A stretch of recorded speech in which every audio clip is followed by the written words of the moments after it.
Okay, this is a bit of a tricky thing to show on camera, but I'm going to try and show you how to thread the machine.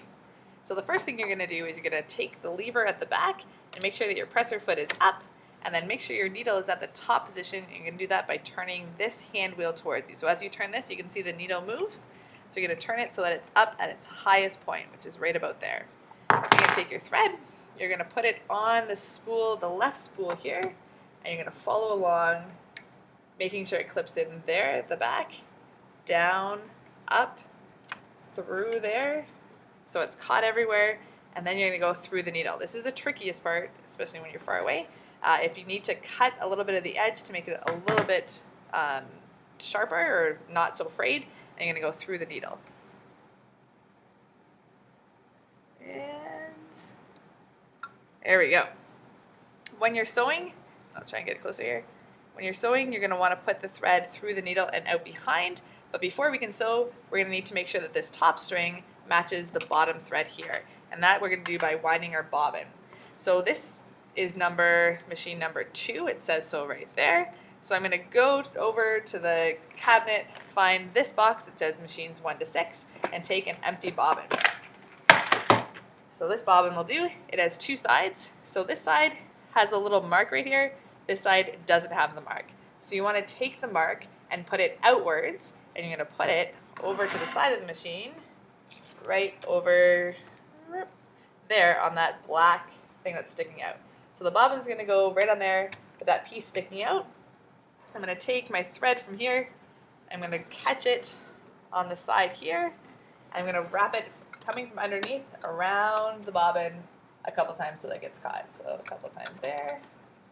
That should do. I'm going to make sure my machine is on, and then I'm going to wind my bobbin by pressing gently on my foot pedal. So as I press on my foot pedal, the bobbin should spin, my thread should spin up there, and the bobbin should wind. So here we go. I don't need to go really fast. It should be going back and forth. Try and get you at a good angle there. There we go.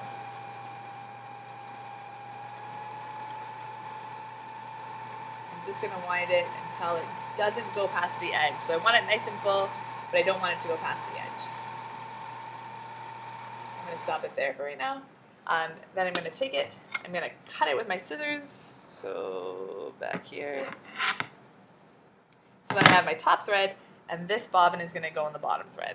So we'll go back to the front here.